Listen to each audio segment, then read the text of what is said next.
Scott here from Mobile Geeks, and today I'm going to be unboxing and going hands-on with the Moto G4 Plus. It's got a 5.5 inch display.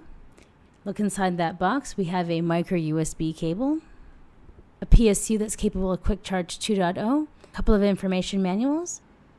Taking a look at the Moto G Plus, we have a silicone back that is actually removable. We have a 16 megapixel shooter, a laser autofocus, as well as a phase detection autofocus, a dual tone flash. Around the side, we have a power button as well as a combined volume rocker.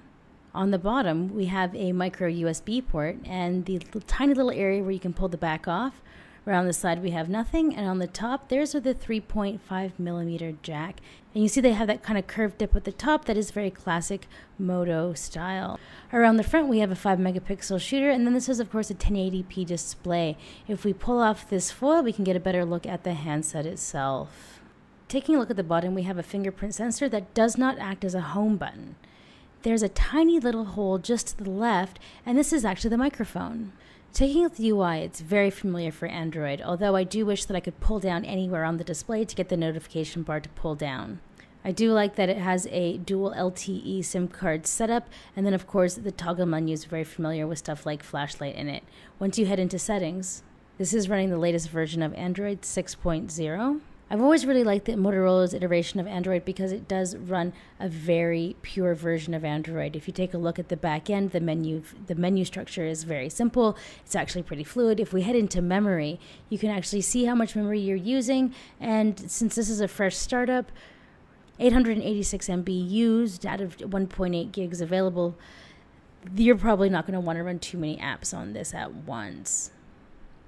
Under the hood, we do have a Snapdragon 617 processor, and this is probably why multitasking isn't exactly something that this is going to excel at. I do really like the display. I think they've done a very good job on the IPS panel. It's clearly white, and they have this great section in the back end where we can do normal or vibrant. I enjoy vibrant a little bit more because it gives everything a little more pop, but the whites are definitely white. They're not blue or yellow or green or red, and the viewing angles are actually not too bad either.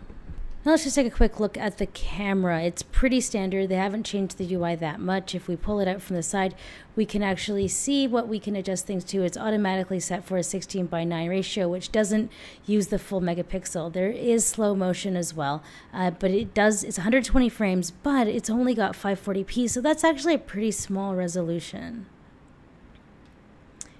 If we take a look at all the different modes, you can see that we have professional mode here, and you have things like ISO, so you can pull that up and down. I like that this has this kind of nice curved slider across the front. It's very natural and quite good.